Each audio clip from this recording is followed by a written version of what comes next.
ENT और allergy से जुड़ी स्वास्थ्य सेवाओं को बेहतर बनाने की दिशा में एक अहम कदम उठाते हुए नारायणा हॉस्पिटल गुरुग्राम ने अपने अत्याधुनिक ऑडियोलॉजी एंड वर्टिगो लैब व एलर्जी क्लिनिक का उद्घाटन किया। यह नई सुविधा सुनने, संतुलन और एलर्जी संबंधी समस्याओं से जूझ रहे मरीजों के लिए उन्नत जांच और इलाज के आधुनिक विकल्प उपलब्ध कराएगी।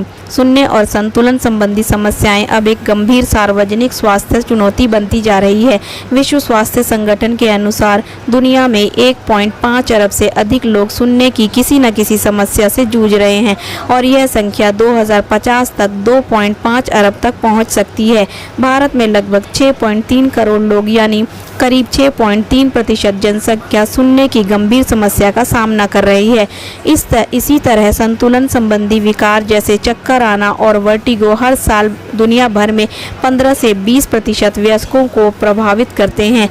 भारत में यह समस्या 0.18% से लेकर 30% तक वयस्क आबादी में पाई गई है।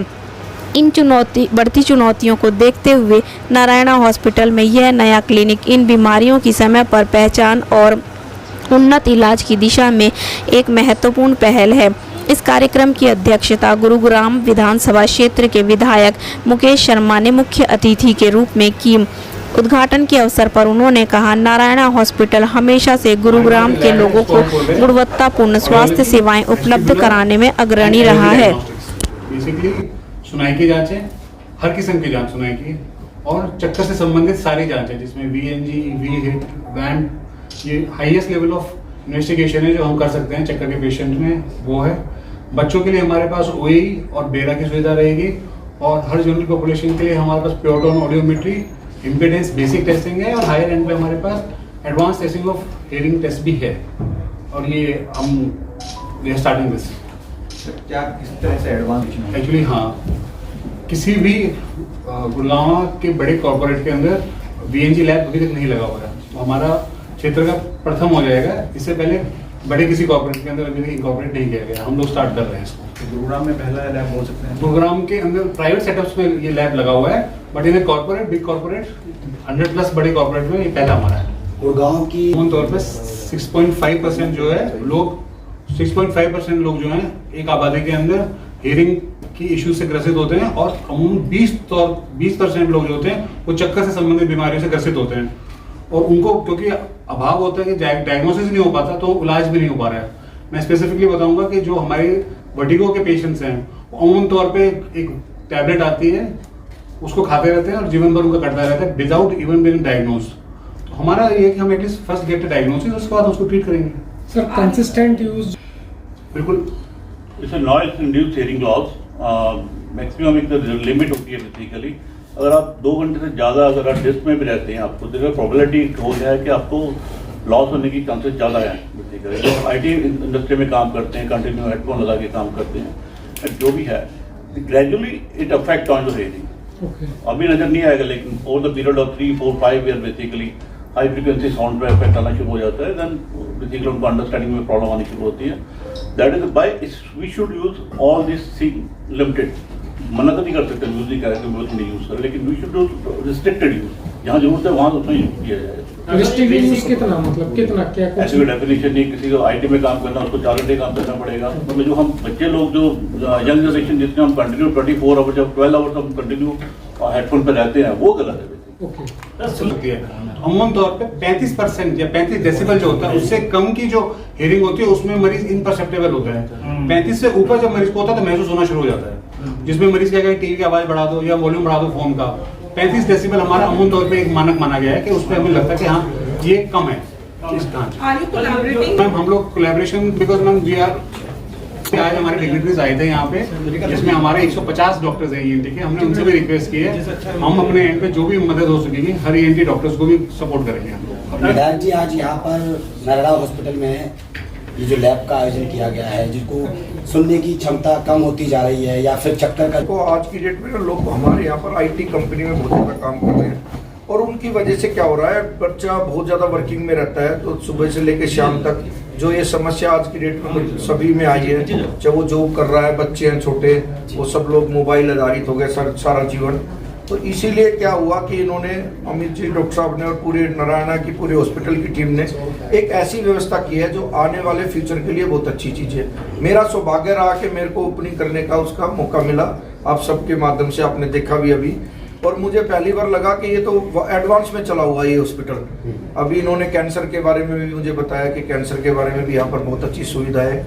तो ऐसा करके हमें लगता है कि इस ऐसे माहौल से एक नई जागरूकता आती है। और हमने इनसे एक वादा और भी किया अपने उससे भी कि हम आपके हॉस्पिटल के साथ, श्री श्याम परिवार के साथ मिलके बड़े बड़े कैंप लगवाते हैं, क्योंकि आज हम सब लोग कैंसर के उससे जो बहुत ज़्यादा पीड़ित है।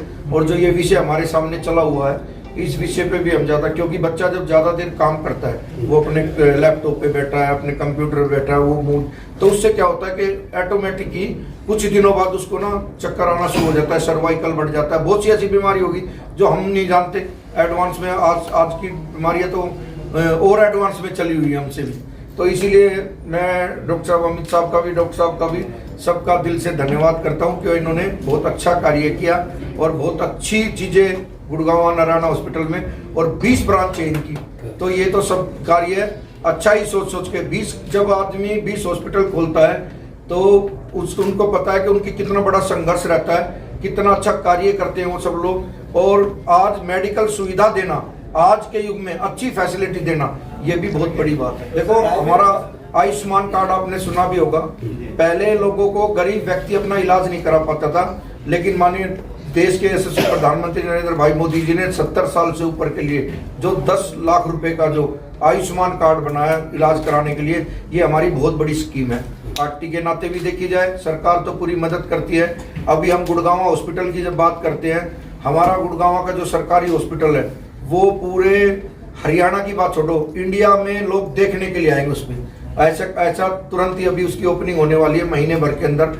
तो हम भी चाहते हैं कि सरकार की तरफ से भी पूरी की पूरी सुविधा मिले। ये नारायणा हॉस्पिटल ने इस पहल को शुरू किया। देखो नारायणा हॉस्पिटल की पूरी तारीफ हम इसलिए कर रहे हैं क्योंकि हमें, देखो हम खुद देख के आए, और गुड़गांव जैसे शहर के अंदर आज विश्व के मानचित्र के ऊपर गुड़गांव है, और गुड़गांव में सबसे, अगर जो आज पूरे वर्ल्ड की चर्चा करें हम, तो वर्ल्ड में सबसे ज्यादा हॉस्पिटल भी मेरे ख्याल से गुड़गांव में होंगे। एक सिटी की बात करें तो आज यहाँ देखो नारायणा, मैदांता, आर्टिमिक्स, फोर्टिस, मैक्स, मतलब बहुत हॉस्पिटल ऐसे हैं जो, और उसके बाद सरकारी भी हॉस्पिटल जो तैयार चल रहा है। अभी हमारी गुड़गांव में वो शीतला माता यूनिवर्सिटी भी बन रही है। तो गुड़गांव के अंदर इतनी सुविधा चाहिए भी, और अच्छा कार्य, जब अच्छा इलाज मिलता है आदमी को, तो व्यक्ति सोचता है कि हम नारायणा में जाए, अपना इलाज कराएं, बढ़िया सुविधा मिलेगी। और मैं तो अमित भाई को बधाई देना चाहता हूँ, डॉक्टर साहब को बधाई देना चाहता हूँ, क्योंकि इन्होंने सबने मिलजुल के, और भाई साहब को, क्योंकि ये मशीन आज के युग को, अभी इन्होंने बताया रोबोट से करा रहे सारा कार्य, तो हम तो सोच के ही हो रहे हैं, क्योंकि हमने वो समय भी देखा है गुड़गांव जैसे शहर के अंदर जब इलाज ही नहीं मिलता था।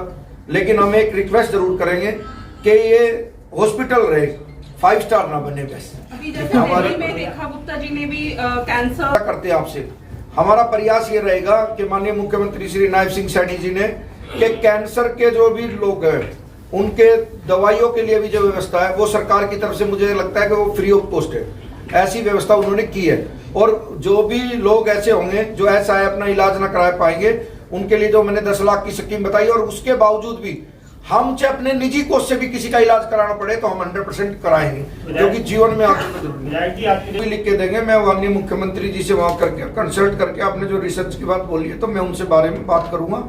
मैं वार्ता करके ही कोई बात बोल सकता हूँ। और जैसा आपने कहा, हमारे यहाँ पर सबसे बड़ी जो दिक्कत है ना, वो आपके सामने रखी है, जिससे सबसे ज्यादा कैंसर होता है, ये पानी, प्लास्टिक की जो बोतल है। हम जिस दिन, हम सारे देश के अंदर से जिस दिन प्लास्टिक मुक्त भारत कर देंगे ना, उस दिन मेरा वादा है आप लोगों से, आप कैंसर से आधे से ज्यादा वो करोगे। और मेरी सभी फार्मरों से भी विनती है, आप मीडिया वालों भी सुन रहे हैं सब लोग, मेरी फार्मरों से भी विनती है कि ज्यादा से कम दवाइयों का यूज करें, क्योंकि आज केमिकल इतनी ज्यादा दवाइयां डाल देते हैं हर खाने के अंदर। ये कैंसर का सबसे बड़ा कारण एक ये भी है, क्योंकि फार्मर भी हमारी मदद करें। ये वन डिजीज की बात कर रहे हैं सर हम, जो एलर्जी नाक से होकर छाती तक जाती है, उसके अलावा बॉडी में जहाँ भी एलर्जी होती है उसके बारे में हम लोग जांच करेंगे पहले मरीज की, और उसके अंदर कुछ क्लिनिकल टेस्ट होते हैं, सीरम IgE लेवल्स हैं, कुछ ब्लड टेस्ट हैं उस पर आधारित। उसके अलावा फिर स्किन प्रिक टेस्टिंग होती है, इसमें पर्टिकुलरली किस एलर्जन के अगेंस्ट एलर्जी है उसके बारे में हम पता करेंगे और उसके अगेंस्ट हम दवाई तैयार करके दे सकते हैं patient को। स्किन प्रॉब्लम बहुत ज्यादा नारायणा का एक्चुअली नॉर्थ इंडिया हमारा जोन जो है वो लेटेस्ट जोन है। साउथ से और ईस्ट से शुरू हुए थे। हमारे जो सबसे बड़े अस्पताल हैं वो कलकत्ता में और बेंगलोर में है, बट धीमे धीमे करते अब नॉर्थ इंडिया में हमारा जयपुर में अस्पताल है, दिल्ली एनसीआर में 2 हैं, दिल्ली में 1 है, गुड़गांव में 1 है। गुड़गांव हमारा लेटेस्ट अस्पताल है हमारे स्कीम में और कोई 7 साल पुराना है। अस्पताल की आयु में 7 साल कोई बहुत ज़्यादा अहमियत नहीं रखता है, बट हमारा कांस्टेंट प्रयास ये रहता है कि हम एक्सपेंशन करते रहें, एथिकल कॉस्ट इफेक्टिव ट्रीटमेंट हम देते रहें। हमारे जो चेयरमैन हैं डॉक्टर देवी शेट्टी, उनका जो जीवन का लक्ष्य है वो ये है, उनकी जो एक स्टेटमेंट है कि if a treatment can not be afforded it is not a treatment. मतलब अगर एक कोई इलाज जो एक नॉर्मल आदमी अफोर्ड नहीं कर पाता वो हम उसको इलाज मान ही नहीं सकते, क्योंकि वो इलाज है मगर उसके क्षमता से बाहर है। तो हमारी भी हमेशा यही कोशिश रहती है, हम निरंतर अपने साथ पार्टनर्स ढूंढते रहते हैं जो कि हमारी फिलॉसफी से मैच करें, हमारे ट्रीटमेंट के लाइन से मैच करें। तो उम्मीद है कि दिल्ली एनसीआर में भी हम एक्सपैंड करेंगे। ऑलरेडी 2 अस्पताल हमारे हैं, हम और ज़्यादा एक्सपेंशन देख रहे हैं पूरे नॉर्थ इंडिया में, मगर दिल्ली एनसीआर पे एम्फेसिस काफ़ी ज़्यादा है। डॉक्टर साहब ये जो रेशो क्या परसेंटेज रेशो अब तक बताने से जैसे जो चक्कर के पेशेंट हैं वो आम जनता में 20% है sir. Every 5th person will have some issue related to चक्कर।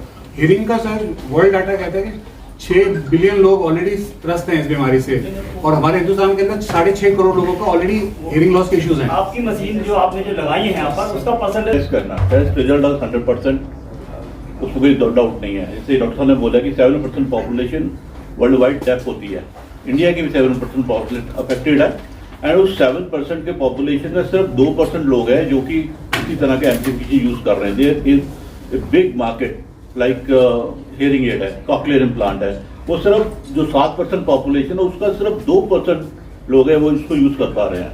मतलब लोगों में अवेयरनेस की प्रॉब्लम है, स्टिग्मा है और बहुत चीजें हैं बेसिकली। उसीलिए हमने अंडर द वन रूफ सब कुछ पूरी लैब लगाई है कि पेशेंट को बाहर नहीं जाना पड़ेगा, सारे टेस्ट यहीं हो जाएंगे। हियरिंग एड अवेलेबल है, छोटे बच्चे जिनको बाय बर्थ डेफ है उनके लिए कॉक्लियर इम्प्लांट सबसे इम्पोर्टेंट हमारा इसलिए ये विजन है क्योंकि हम लोग अगर बच्चे की उम्र 6 साल 7 साल से पहले अगर बच्चा डायग्नोज हो गया और उसकी अगर सर्जरी हो जाती है कॉक्लियर इम्प्लांट की तो वो जीवन में आगे बहुत कुछ कर सकता है। You have any unique tools in your Tests which are so hearing tests are available across the globe but problem under the one roof नहीं था। So this is the first place where we are having it। जो भी world के test, world के best test सारे यहाँ पे सब है, जो चाहिए हियरिंग में, छोटे एक के बच्चे का लेके एडल्ट पॉपुलेशन सबके लिए सारे टेस्ट हैं।